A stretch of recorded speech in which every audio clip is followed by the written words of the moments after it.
Are we ready? All right.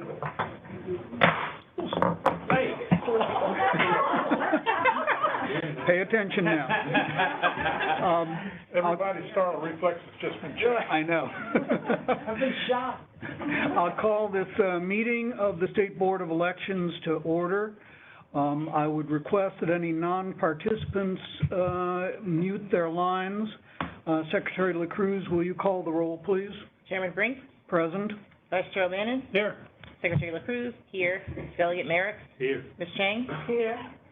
We have a live quorum of all 5 members here. As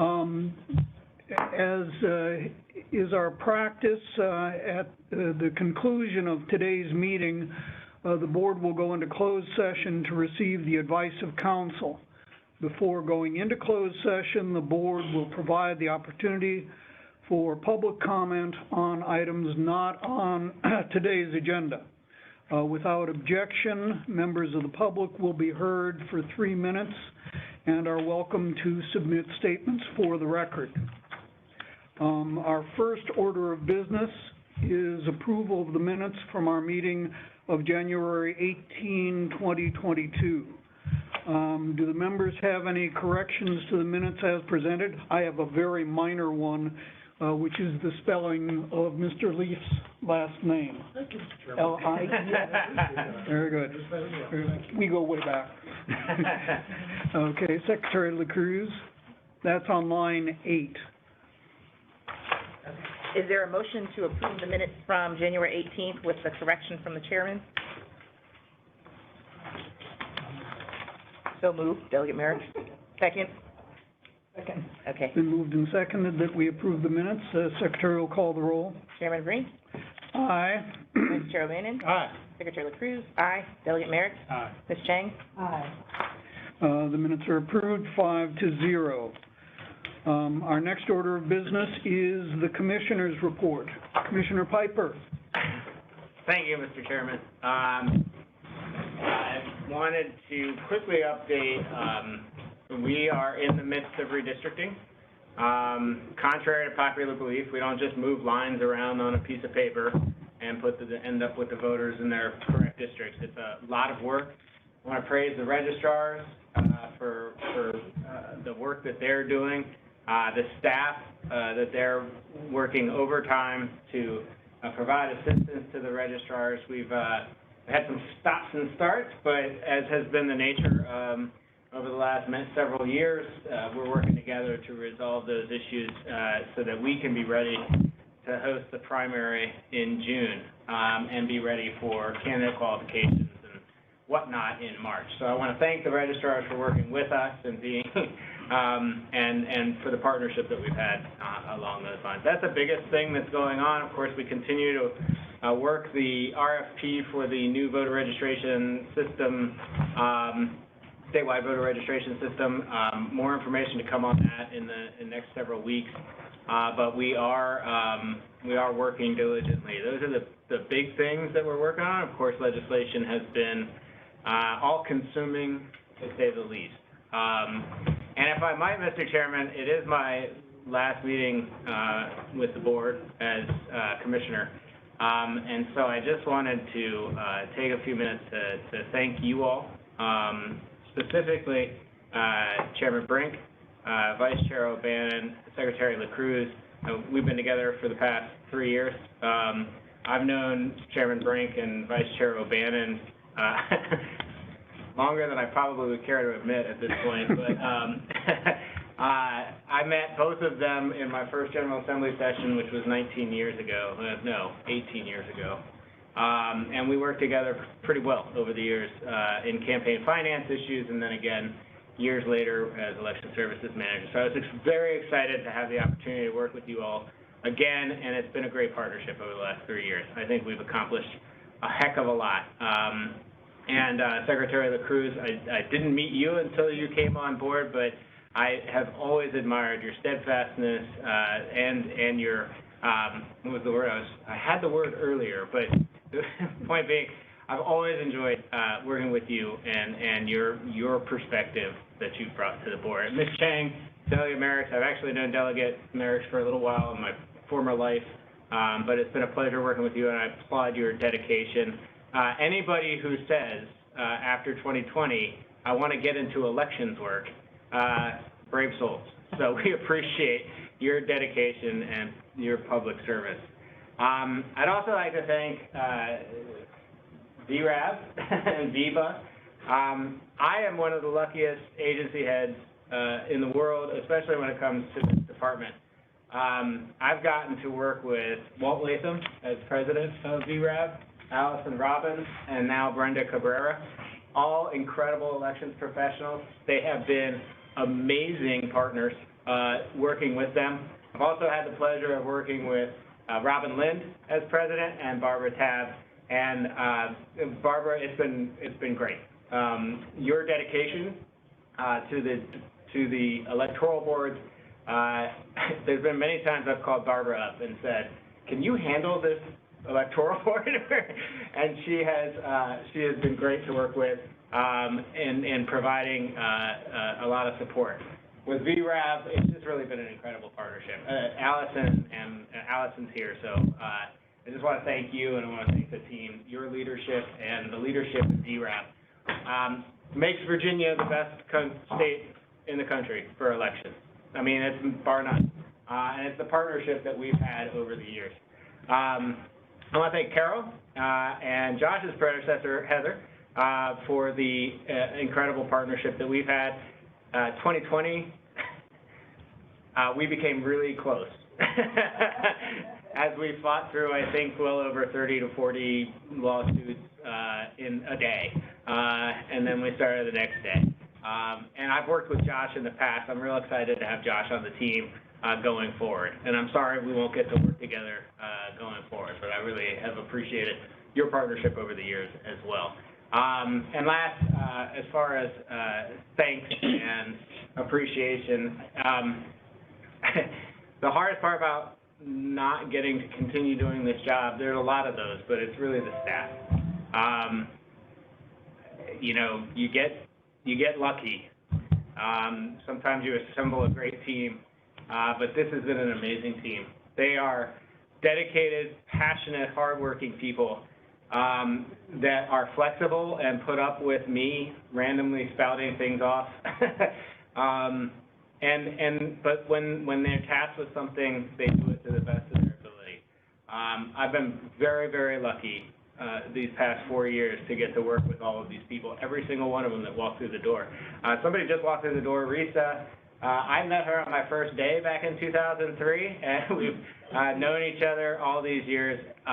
Gary Ellis, Andrea Walker, these are people who have been here since before my time, and they've shown passion and the career that they've had over the years.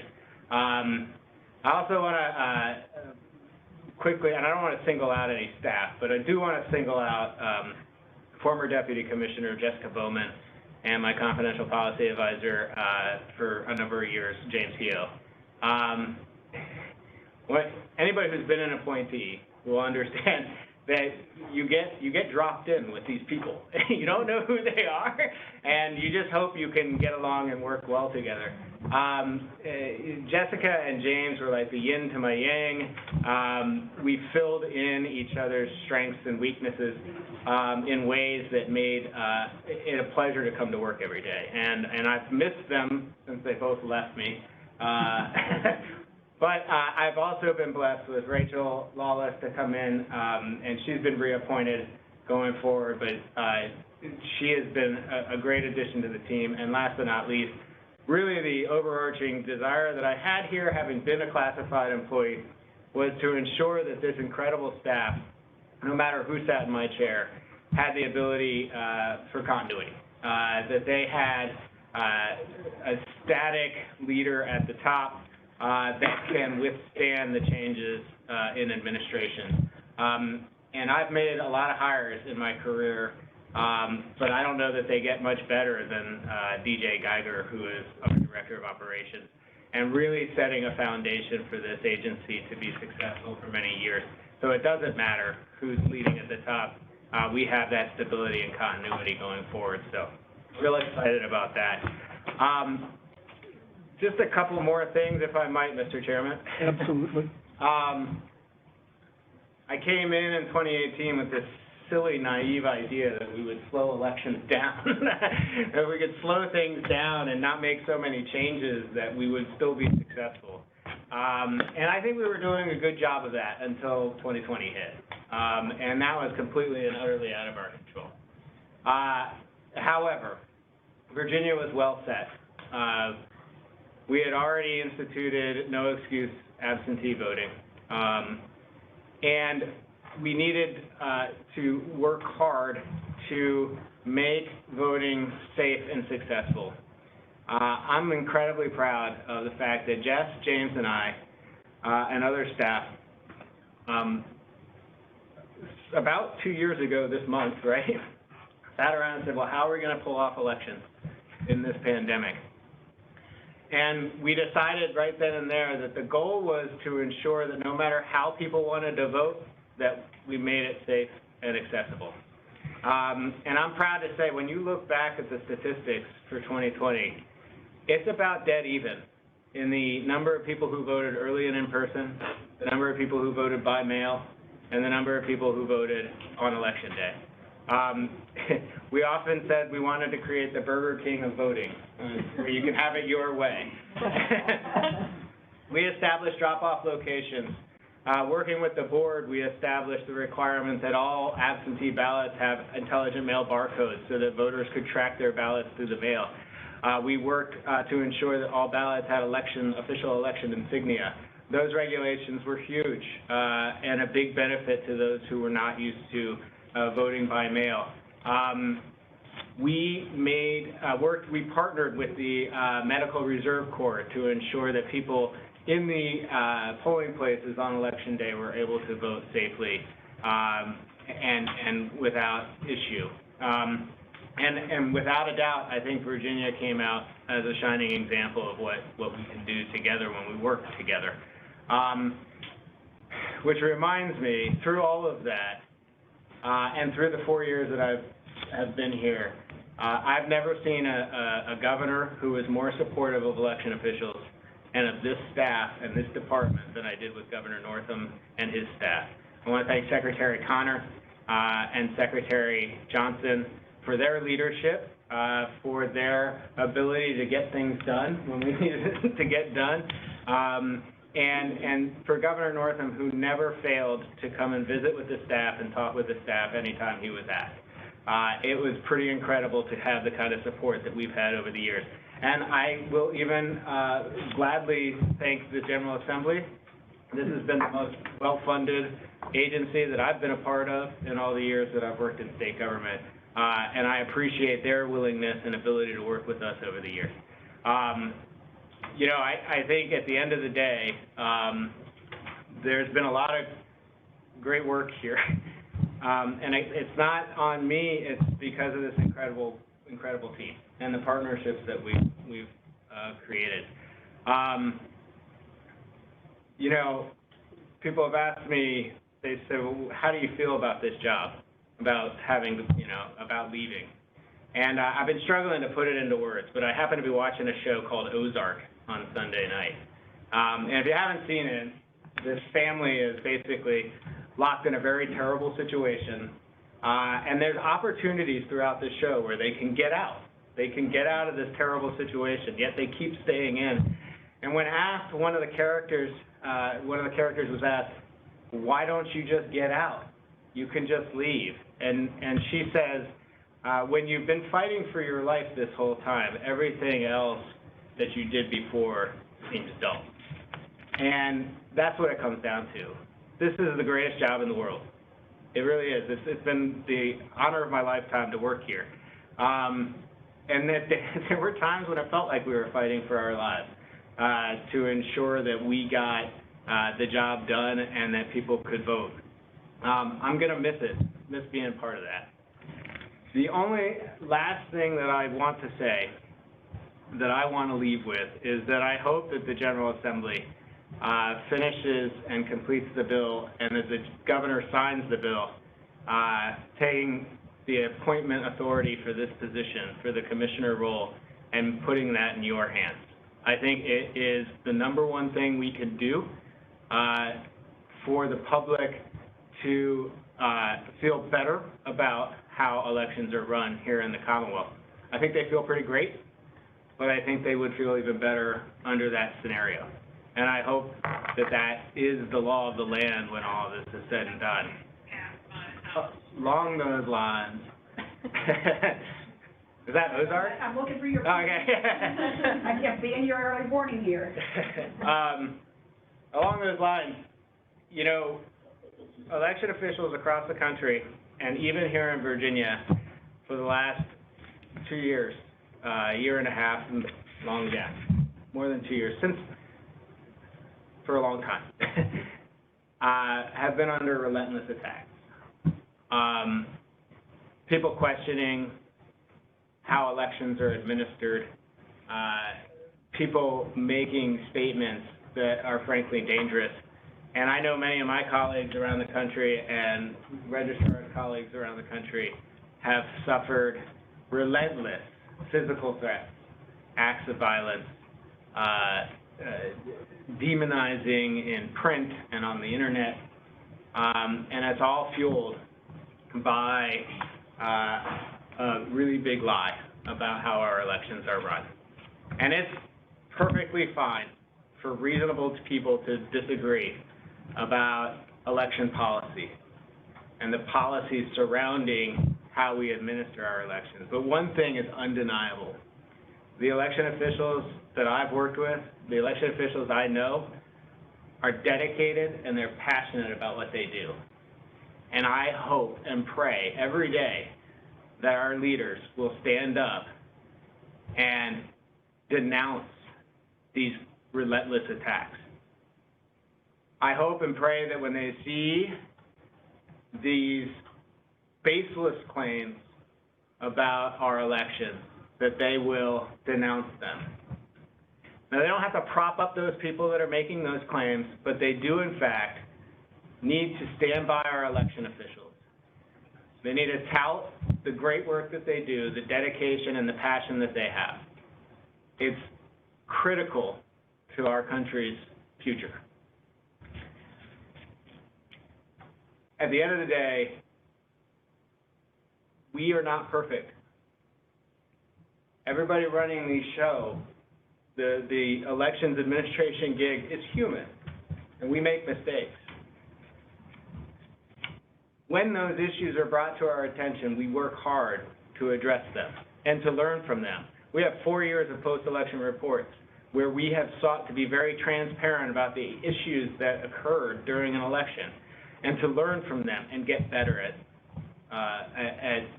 the job that we have to do.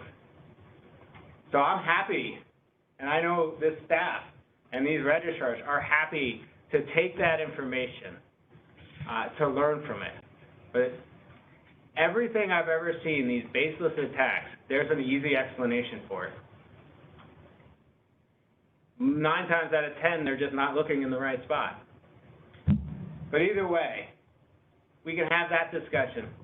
I just want our leadership, especially here in the Commonwealth, because those are the people I can reach the fastest.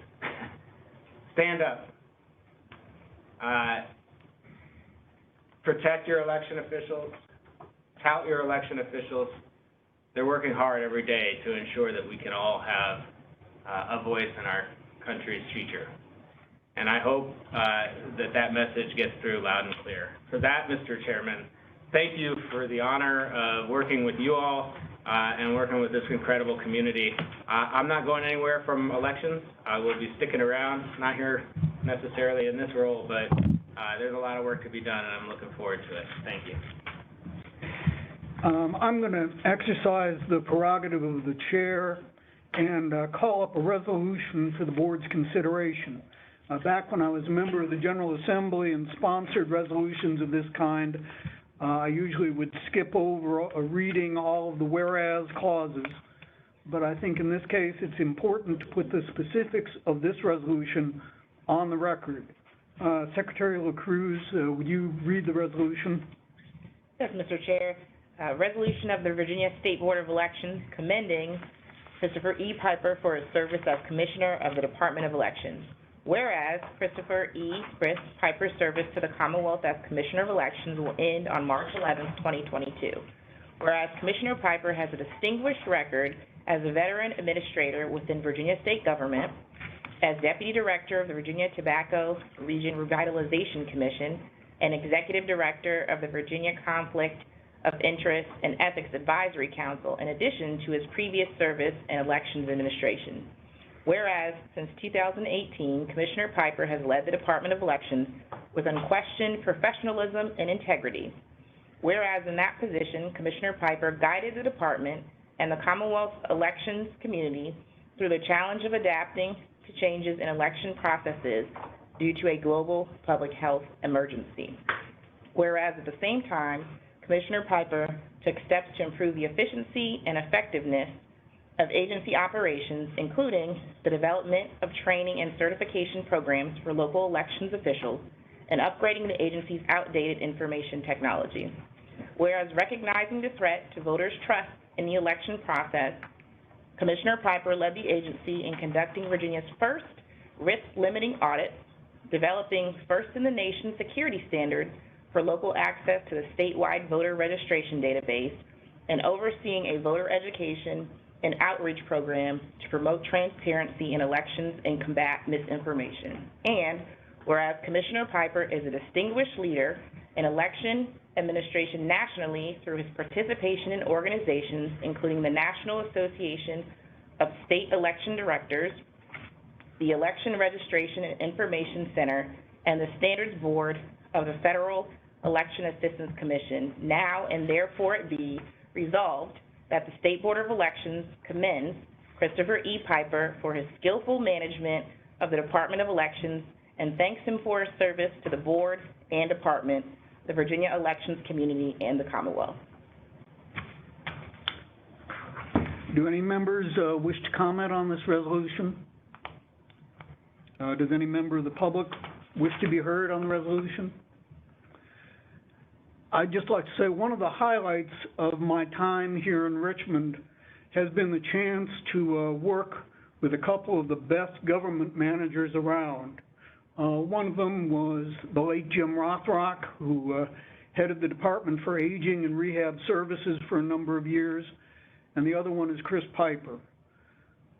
Folks who don't know any better dismiss people of this kind as government bureaucrats, but they're the ones who make government work by inspiring and bringing out the best in their agency and its workforce. They carry government through tough times, whether it takes the form of chronic resource shortfalls or unrealistic demands on the system or a global pandemic. That's what Chris Piper has done with the Department of Elections over the past 4 years, and for that he deserves our respect, our admiration, and our gratitude. So on behalf of the State Board, I'd just like to say thank you, Commissioner Piper. Secretary will call the roll. Chairman Brink? Aye. Vice Chair O'Bannon? Aye. Secretary LaCruz? Aye. Delegate Merrick? Aye. Ms. Chang? Aye.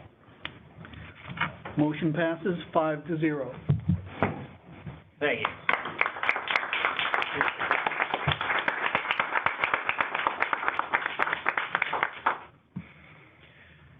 Okay, our next item of business is consideration of penalties under the Stand By Your Ad provisions of the code. Ms. Alexander? Good afternoon, and first let me say, I think that's unfair to make me go after all of that, because people think I'm mean because I issue penalties, but I'm a big bushy one, because I'm going to miss you, Chris. He's what got me into campaign finance, and I bugged you for years, didn't I? So now here I am, so I just thank you. So now that I finished being all smushy, I apologize, Chairman Brink, I just saw your email. There's nothing in the working papers because there's really nothing for you guys to do except for making the initial decision from January, your final decision today. As long as no one has had any change of heart or would like to change anything, that's all we have to do. So, in essence, today we're ratifying the action that we took on January 18th. All right. So, Need a motion? yeah, anybody would like to make the motion? I don't have a motion prepared for you. Mr. Chairman, I'll move that we reaffirm our decisions made previously in the January meeting regarding the January 18th meeting regarding the 17 items listed in the agenda. Second. It's been moved and seconded that the board affirm its action of January 18 regarding the Stand By Your Ad violations. Does any member of the board wish to comment? Does any member of the public wish to comment on this item? All right. If not, Secretary will call the roll. Chairman Green? Aye. Vice Chair O'Bannon? Aye. Secretary LaCruz? Aye. Delegate Mayor? Aye. Ms. Chang? Aye. Motion passes 5-0. All right. Thank you, Ms. I'll Alexander. have 17 decisions for you to sign after your closed session, so don't take time. Very good. Thank you. We'll look forward to it. Okay. The next item on our agenda there are two items having to do with the waiver of split precincts. So, Ms. That and this, both of these. Sorry, Mr. Chairman. Okay. So, Ms. Coles, will you walk us through both the delegation and the request for waivers? Yes. So, good afternoon, members of the board. First, we're going to address the delegations of authority for 24.2-307. So, on March 31st, 2021, the board did delegate the authority to administer a waiver for a split precinct, approval waiver for a split precinct for localities. And the impetus for that was localities redistricting was delayed. So localities were not going to undergo redistricting until this year, so we were going to have a lot of split precinct waiver requests. And due to just the administrative requirements from that and the number of split precincts that we didn't realize, we asked for that to be delegated to the department. That was with the full intention of delegating that back to the board. So you would have that authority to then grant waivers moving forward. Now that redistricting has commenced, we are now first amending the delegations of authority 2021 to give that authority back to the board. We are providing what we use. We use a form submission process for requesting a waiver. You do have the delegation as well. But traditionally, the locality fills out the waiver to administer a split precinct. The governing body of a locality must approve to request a waiver. So when the locality submits their request, they provide all the information. They provide either the governing body's resolution or signed official meeting minutes indicating that governing body has approved to request the waiver from the board. And that information is always provided to elect. And we do have a standard operating procedures that we have established for the board that you can reference. I'm not going to go through the entire SOP, but essentially that information will come to the department. The department will compile that information and place it in the board working papers for your review and approval, and then it is addressed at the meeting. So we do have a requirement that the request must be received at least 2 weeks before the next scheduled State Board of meeting, just so everyone has enough time to review. And then we do have what I would like to highlight in the standard operating procedures are some standard responses. So the board has a few options when you receive a waiver request. You have the option to approve the request and allow them to administer a split precinct. That approval is only valid for the year that the waiver is granted. So any waiver that you approve for this year will only be effective for elections held in 2022. The locality will then have to come back in 2023 and request a new waiver if they have not cured that split. You can deny the waiver request. Essentially, usually denials will come if the locality does have the required minimum number of registered voters, so they don't need to administer a split. And then beyond that, you can also defer your request to the next meeting. We do ask for localities, if you do have any questions regarding their waiver request that's not already in the board working papers, for them to have a representative available to answer that, because I definitely do not want to speak on behalf of the localities for any follow-up questions. We do have some registrars available here today, and they are available online in case you do have any questions, but that will be the second part of this request. So first, we have a motion to have the board approve the proposed amendment to the Delegations of Authority 2021 relating to 24.2-307 of the Code of Virginia. Thank you, Ms. Coles. Do the members have any comments or questions of Ms. Coles on the initial delegation of authority question? Okay, does any member of the public wish to be heard on this item? I didn't know I wished to be heard, but I do have a question.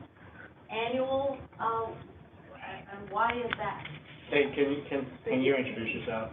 Kate Hanley, Electoral Board Secretary of Fairfax County. We're going to have to apply for 4 waivers that have no voters in them and never will because of the configuration of our redistricting. But does the code require annual? Yes, so 24.2-307 says that the winners will be, when the waiver is granted, it'll be granted for the elections held in that year. Wow. Talk to your legislators. The 3 water towers in one of them, they never vote, but we'll be sure to talk about it every year. All right. Additional questions of Ms. Coles or comments? If not, I'll entertain a motion that the board approve the proposed amendment to the delegations of authority.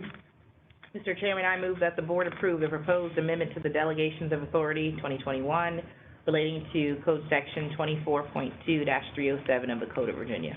Is there a second? It's been moved and seconded that the board approve the proposed amendment to the delegations of authority. Will the Secretary call the roll? Chairman Brink?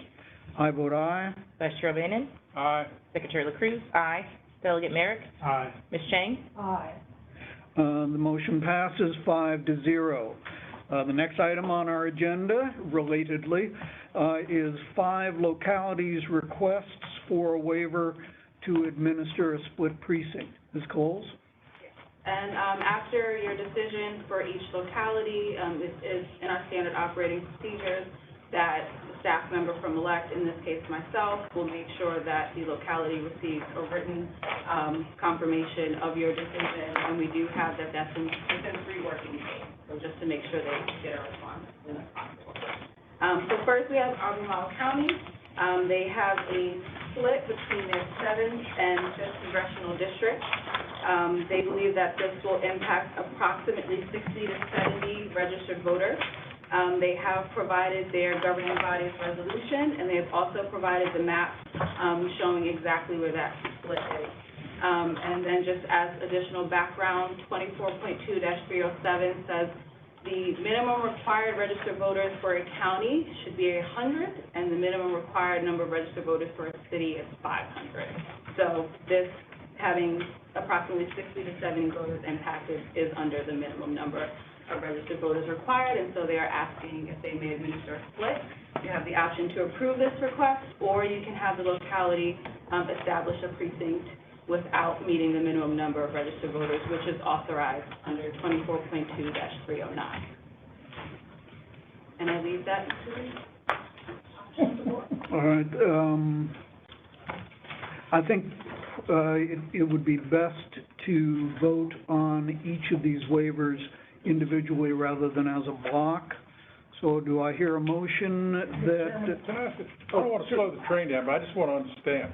So the choices practically are that we accept these requests or that we deny them, in which case the locality will have to set up another precinct, which I assume from nodding heads they don't particularly want to do.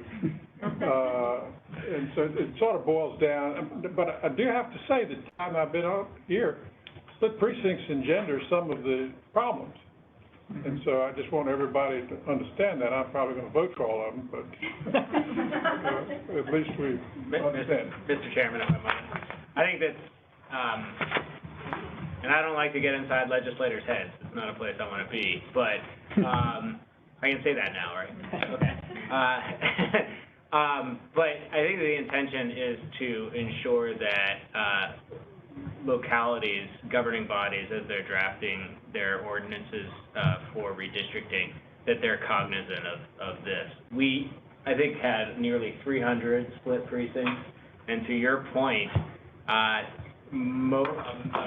large number of issues come from split precincts, mostly because voters have provided the wrong ballots. For example, one year, I think it was 2020 in city of Richmond, they just mixed up the number of voters in each split precinct, and so the lower number of voters actually had a greater number of ballots, so they had to like rush to get ballots out. So those are just little things that happen. But I think if you'll look at this, and we'll be sure to make a clear when it's one of these situations where it can't be helped. For instance, Kate's example, you can't move those. So your SOP is set up to assure that the governing bodies of these localities have looked at this, and that's So the governing bodies have to approve to even request a waiver from the board. I got it, thank you. In addition to the material that Albemarle County presented, is there a representative of Albemarle, either in person or online, that wishes to be heard? I don't know that you can hear me, but I'm Jim Heilman, Secretary of the County Electoral Board. Can you hear me? Yes, sir. Yes, we can. Oh, okay. All right. So I'm here. We've actually determined that there are 34 registered voters in this little sliver of land that's basically in the Shenandoah National Park.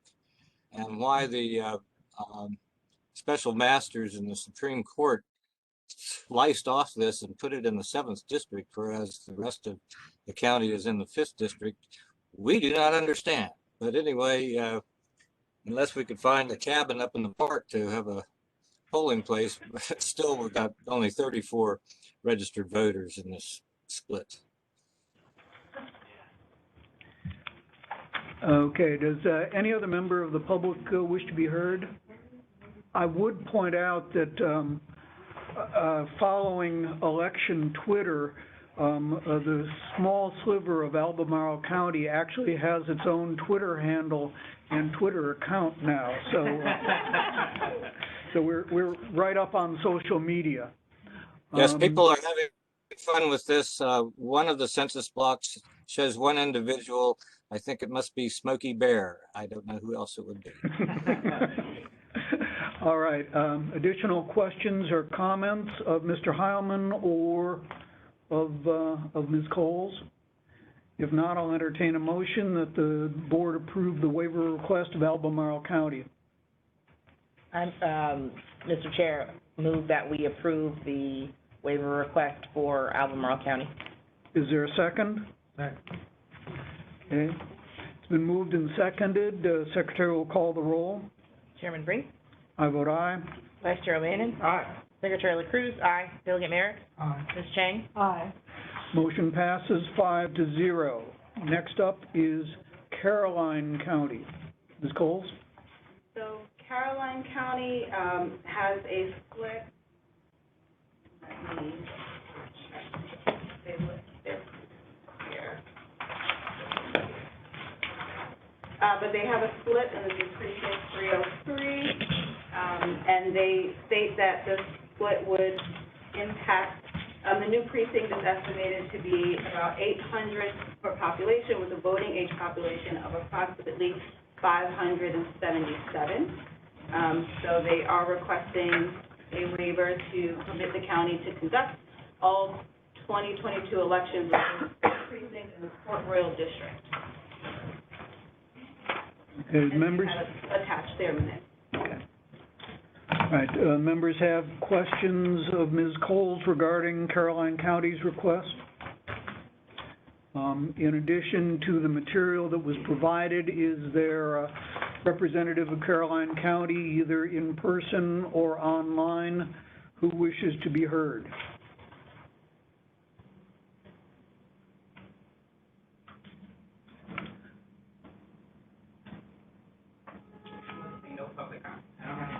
Okay, all right. In that event, I'll entertain a motion that we approve the waiver request of Caroline County. Mr. Chair, I'll move, that we approve the waivers requested by Caroline County. Is there a second? I second. Been moved and seconded. The secretary will call the roll. Chairman Brink, Aye. Vice Chair O'Bannon, Aye. Secretary LaCruz, aye. Delegate Merrick, Aye. Ms. Chang, Aye. Motion passes 5-0. Henrico County has submitted a waiver request. Ms. Coles? So Henrico County has 2 precincts that they are requesting to administer split. It's between House District 59 and 80. For House 59 in Precinct 105 would have 43 registered voters. And then for House District 59 for Precinct 214 would have 70 registered voters. So this is under the minimum number of registered voters required in 307, and so they are requesting to administer split. Just for clarification purposes, the district numbers are under the new numbering system, correct? Correct. All right. Do any members of the board, particularly those from Henrico County, have any questions or comments?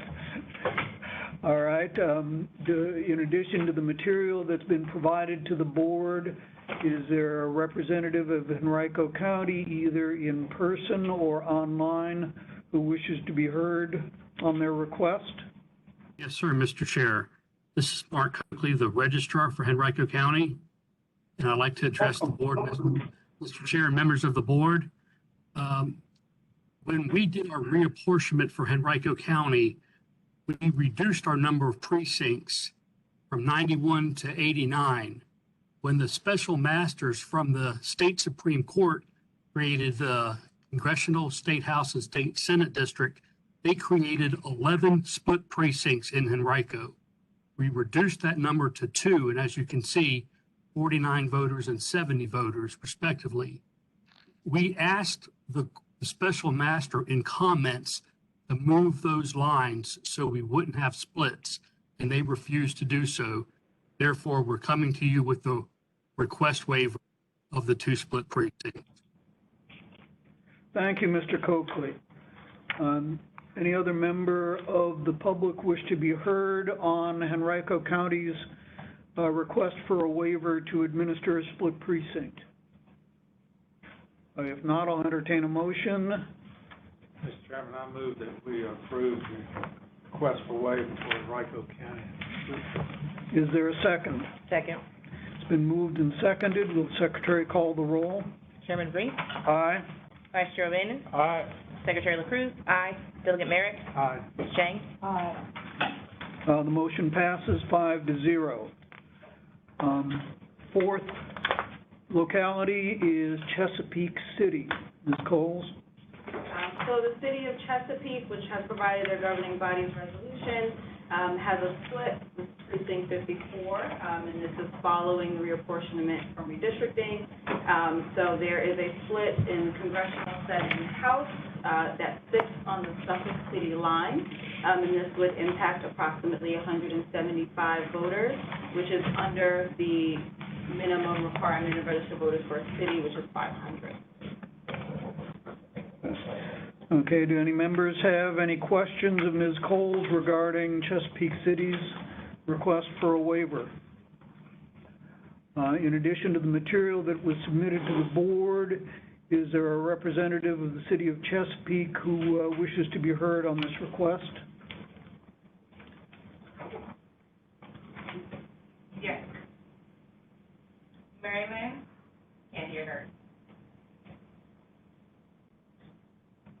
It's Mary Lynn Pinkerman? Ms. Pinkerman, can you hear us?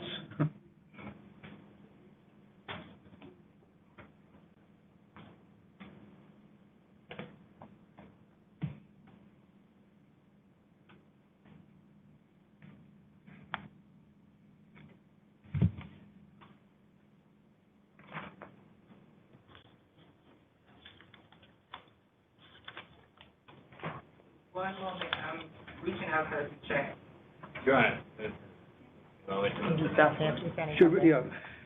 While you're attempting to pluck Ms. Pinkerman from the ether, why don't we go on to Southampton County? Ms. Coles? So Southampton County is going to have a split, precinct 702, which is in the Eastern District. They're going to be split congressionally under the new Supreme Court of Virginia line. So their local ordinance, they state, will not be completed in time for the March 21, 2022 deadline, which is really the candidate filing deadline. So they want to make sure that candidates, that we can verify petition signatures in a timely manner for the congressional races. So they are asking to administer a split for this year, but they do plan to resolve the split once local redistricting is completed. They just won't have local redistricting completed in time to be able to verify petition signatures by March 21st. So this would be a waiver request that we wouldn't expect to see in 2023, as their intention is to heal that split during redistricting. And then they have provided their resolution. Okay, I'm a little uncomfortable about basically presenting a conditional waiver. Can the Office of Attorney General assist me in saying whether or not there's any problem with that?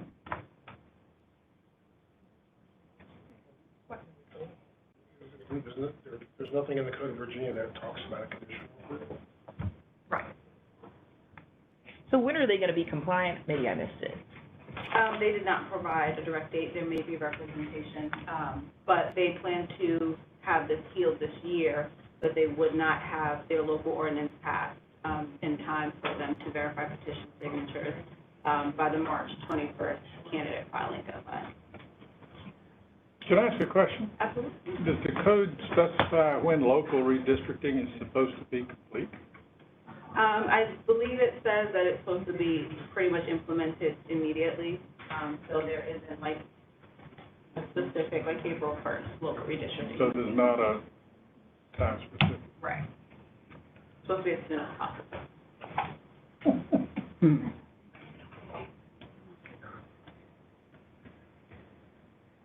Well, Mr. Chairman, I'm just trying to understand, they're not asking for a conditional waiver, they're asking for a waiver. Yeah. Right, but it's pending. My concern is it's pending their action by their Board of Supervisors, correct? Yes. Or at least passing their local ordinance, finalize their redistricting efforts. It just seems unusual. I mean, we don't know anything about how often their Board of Supervisors meets, or are they going to address it at all this year? There may be a representative from Southampton County. I don't have any chat, but if someone speaks up. The contact listed on the waiver request is Ms. Burgess, who's the Director of Elections of Southampton.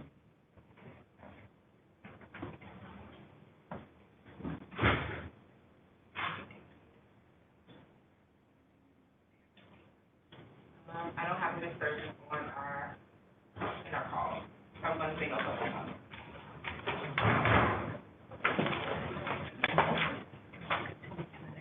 Mr. Chairman, if I might, you will be meeting again in a few weeks.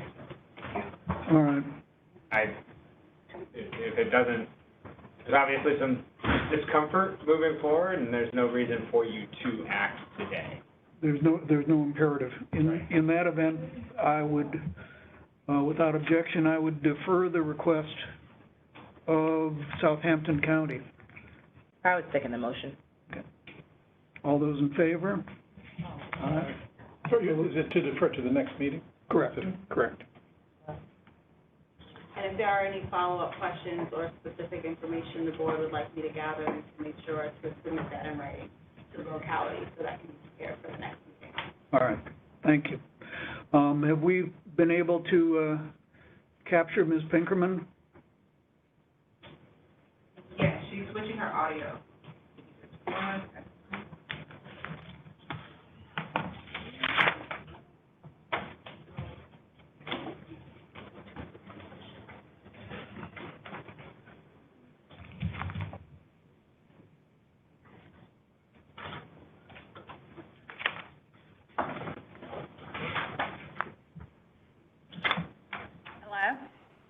Ms. Pinkerman?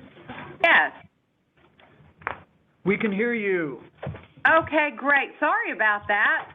No Of problem. course, I've never had problems with it before. It would wait until today to do that.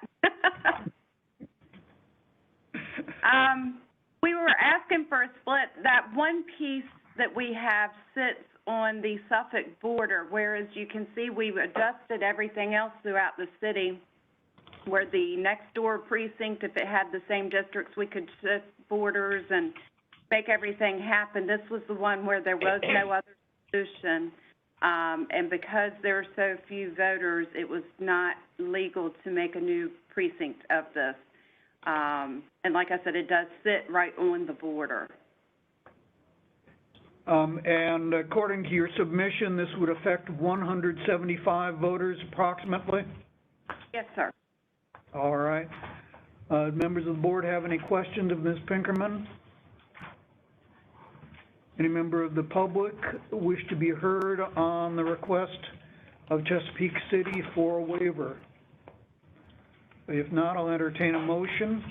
Move we approve the request of Chesapeake City for a waiver. Been moved. Is there a second? Second.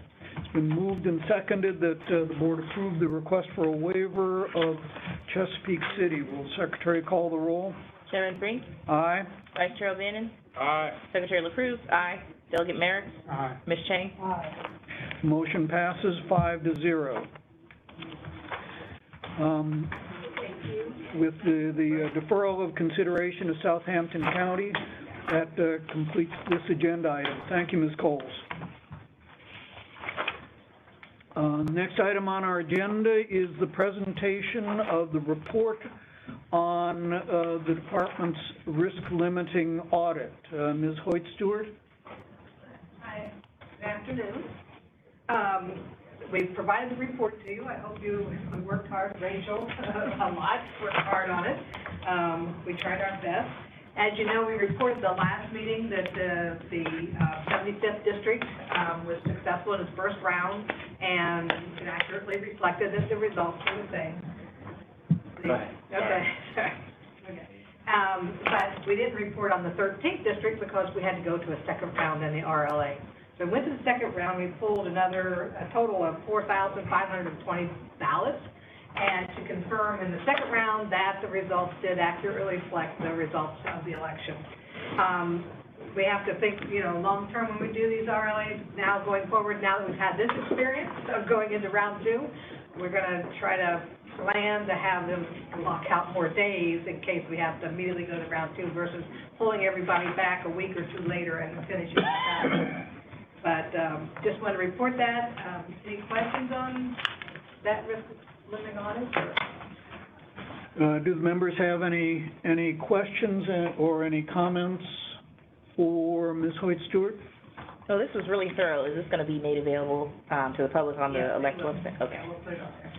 Yeah, and really, again, the GRs are, the people really worked hard. They invested 4 solid days in that risk limiting audit in the 75th District in Prince William County. All right, Commissioner. Mr. Chairman, I first want to praise Karen has really taken a hold of this risk limiting audit and done incredible work. Virginia, once again, leading the pack, along with some other states in this. And right now, moving through the General Assembly is a bill that would require risk limiting audit prior to certification by the state board. So we're looking forward to working with you all on implementing that procedure as well. And want to thank the registrars and the entire elections community for working on that. But that's going to be a huge step forward in really assisting in providing voters more confidence in the outcome of the election. So thank you to Karen. It's been great work. Thank you, Ms. Hoyt-Stewart. Does any member of the public wish to be heard on the risk limiting audit that the department conducted?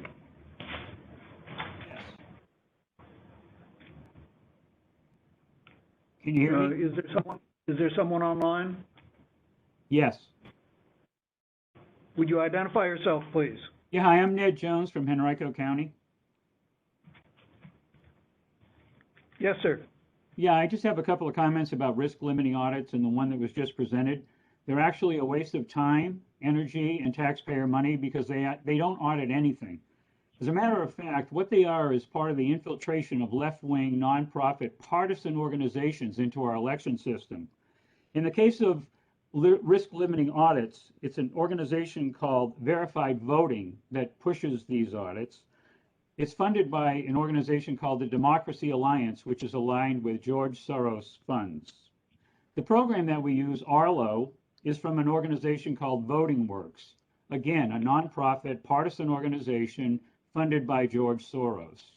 Eliminating risk-limiting audits is a huge step in removing these left-wing nonprofits from our election system.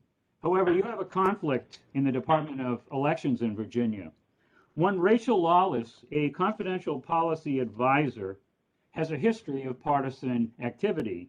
The Clinton campaign, the McAuliffe campaign, the Mark Herring campaign.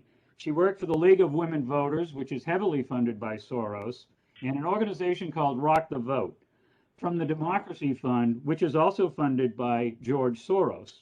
And now here she is presenting a report from Verified Voting / Voting Works, the exact organizations that are these nonprofit infiltrators in our election system.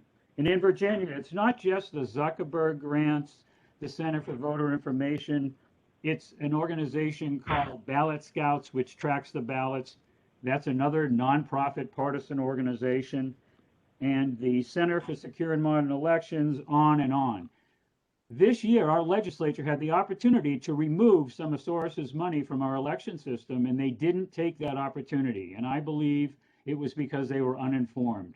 But risk-limiting audits funded by left-wing partisan organizations should not be part of the election systems in Virginia. Thank you. Thank you. Any other member of the public wish to be heard on this item? If not, our next item of business is certification of the Unison Voting Solutions version 2.2. Ms. Hoyt-Stewart? Yes, and we brought in fact, Unison was right here doing their certification testing in here that one a couple weeks ago, and we got it all done. They are certifying 2.2 version, which is an upgrade from last year. They just certified 2.1. And the reason we wanted to get this done and push it through is half of the voting systems, as you know, all of the voting systems have to be to the new standards by July 31st of this year. Well, half of their systems, their clients, have already been upgraded to the 2.1 version, from the 1.3 to the 2.1. Now they've got this 2.2 version. They want to be able to upgrade the other half with 2.2 and then go back and bring the 2.1 up to 2.2. So that's why they wanted to get it done before early, so that they could get that done in this year by July 31st of 2022. So, but they successfully passed everything. They introduced a new piece of equipment called the VSVS, Freedom Vote Scanner, which they also have the OVI, which is, OVI. So they have 2 scanners that they certified. So that was an additional part of this 2.2 certification. It has passed all the EAC certifications. It's passed the DISTL, and they provide everything. And as you saw, the test report letter concluded that everything was passed successfully and all requirements were met. The only difference that we did do, when we were here, we had, I don't know if you know it, but different vendors use COTS, which is over the, counter equipment like scanners or printers or whatever. And the scanner, one of the scanners did have a roller issue on site here. And so we started to test it, and then the rollers really, it just gummed up. So we ended up having to do a virtual meeting with the DISTL, with the authority, and viewing the scanner, which was just the scanner, but how it works with their voting software. And it functioned properly. Every time we tested everything virtually for that one item. Thank you. Do members have any comments or questions of Ms. Hoyt-Stewart on this certification question? Does any member of the public wish to be heard on this item? Yes, this is Elizabeth Block in Prince William County. I would like to know, how did they conduct the virtual testing, was it, on the machine? on the scanner? We did it on, oh, sorry. Yeah, we had a virtual meeting with the VISTAL, which is the voting systems testing laboratory representatives, ourselves, and the vendors. And we had complete view. We got reports printed off, and we have reports given to the VISTAL and to us, confirming what we saw, that everything functioned properly. Basically, it was, we had seen all the activity with their other scanner, but that one scanner failed with the rollers, and so we wanted to verify that that scanner performed just like the other two scanners that they already performed in-house. But how did they determine that the one scanner with the roller problem remotely, how did they figure out that that particular scanner worked properly? Can you We explain? observed it just like we do in a certification. You observe, for example, you run so many ballots through and the test results, and then you confirm the test results with the test results that were predicted. They had the same scanner on their end and you watched them do it?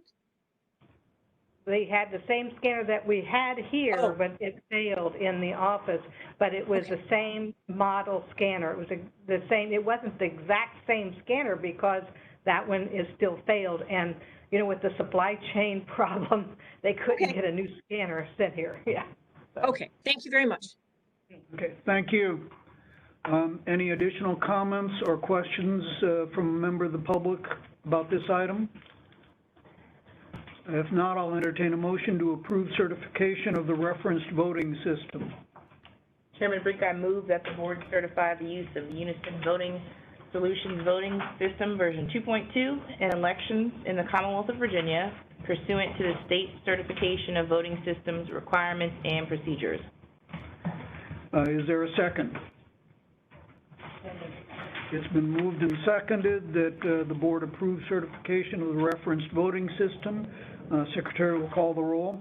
Chairman Brink? I vote aye. Vice Chair O'Bannon? Aye. Secretary LaCruz? Aye. Delegate Merrick? Aye. Ms. Chang? Aye. The motion passes 5-0. Thank you, Ms. Hoyt-Stewart. Before we go into closed session to receive the advice of counsel, the board will receive public comment on, does any member of the public wish to be heard on a matter not on today's agenda? Yes. Yes. Good afternoon, I'm Susan Hogue, President of the Republican Women of Greater Richmond. We've been using the GRUB handbook that's currently online, and there have been a great number of difficulties with the reference material, the links, the hyperlinks that are associated with each of the 19 chapters, between the required forms, the additional resources, and reference links. Many of them are broken, so I request Commissioner Piper, as perhaps one of your outgoing missions to accomplish would be to see that those links have been repaired. I've left a number of messages on the main office number. I have gone through all the proper protocols for the help desk and tried to leave messages there and emails. I've done 10 or 12 of those, and to the extent that nothing that I have been able to see online has actually changed. So it may continue to be, it's the era 404. We're sorry, but, due to unforeseen circumstances, blah, blah, blah, we can't show you whatever that particular document is. So that would be super helpful because GRUB handbook into itself is very useful. However, when it references those additional documents and those tables, you don't know what it is they're talking about in particular detail. So I would request from the board as well as the commissioner, please look into that and see if you all can get that going before the primary in June as well as. I'm sorry, can you tell us the document again? This is the GRUB handbook. Yeah. General Registrar Electoral Board Handbook. Yes. Many thanks.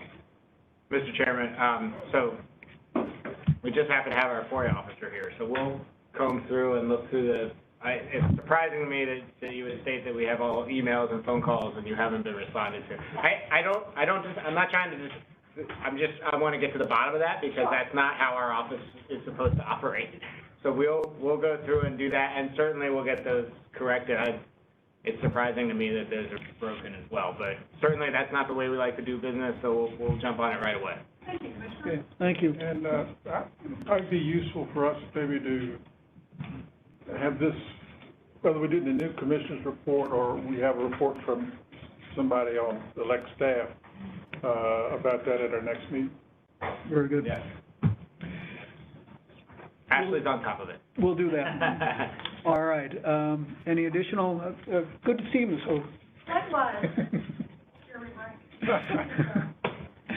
All right. Ms. Hanley, Mr. Chairman. Secretary Hanley. This case, please. I didn't come to say anything, but I've learned so much during the meeting about waivers that I have a request for a waiver about the waivers. I heard the commissioner say that you're going to meet again in 2 weeks. Our governing body does not meet again until a week from today. Our governing body meets infrequently. And so we won't be able to certify our request for 4 waivers, which have no voters in them, including things like a group of water towers, the EPG, that kind of thing. Nobody lives on EPG, engineering proving ground. So we won't meet the 2-week deadline ahead of... Mr. Chairman, actually you have till April 13th. So you have 2 weeks before April 13th. That's the next board meeting, is the 13th. Okay, because I said few weeks. Oh, So, well, no, I'm old and hard of hearing. And I don't enunciate very well, so it's all good. Ruining my eavesdropping skills. Thank you.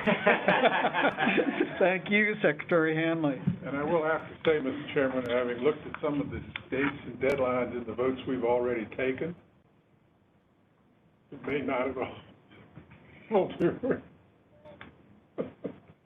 Give or take. Anyway. Okay. Any additional comments from members of the public on non-agenda items? If not, I will entertain a motion that the board go into closed session. Mr. Chairman. Dr. O'Bannon. I move pursuant to Virginia Code 2.2-3711A8, I move the board go into closed session for the purpose of discussing ongoing and potential investigations of local electoral boards and the State Board of Elections' responsibilities to supervise and coordinate the work of local electoral boards under Virginia Code Section 24.2-103 in accordance with the Section 2.2-3712F. Christopher Piper, Commissioner of Elections, Joshua Leaf, and Carol Lewis of the Office of the Attorney General will attend the closed session because their presence will reasonably aid the board in its consideration of the subjects of the meeting. Is there a second? Second. Okay, it's been moved and seconded that the board go into closed session for the specified purposes. Secretary will call the roll. Chairman Brink. I vote aye. Vice Chair O'Bannon. Aye. Secretary LaCruz. Aye. Delegate Merrick. Aye. Ms. Jang. Aye. The motion passes 5-0. Thank you very much. Good job. All right, whatever, no sneaking up on yourself. I got to take No, I'm gonna ask if I can take it. Oh, were you getting rid of it already? Before you go into Do I hear a motion? I'm sorry, you have it. I'm sorry, you have it. All right, I know. Shorter. Mr. Chairman, I move to reconvene an open session and take a roll call vote certifying that to the best of each member's knowledge, only such public business matters lawfully exempted from open meeting requirements under this chapter, and only such public business matters as were identified in the motion by which the closed meeting was concerned were Supposed to be convened. convened, grammatical error were heard, discussed, or considered. After the motion is seconded. No, that's just instructions. It's been moved that the board reconvene in open session. Is there a second? Second. It's been moved and seconded that the board reconvene in open session. Will the secretary call the roll, please? Chairman Brink. Aye. Vice Chair O'Bannon. Aye. Secretary LaCruz. Aye. Delegate Merrick. Aye. Ms. Jang. Aye. The motion passes 5-0. There being no other business to come before the board, do I hear a motion to adjourn? So moved. Is there a second? Second. It's been moved and seconded that the board adjourn. All those in favor say aye. Aye. Opposed? Vote is 5-0. Thank you very much.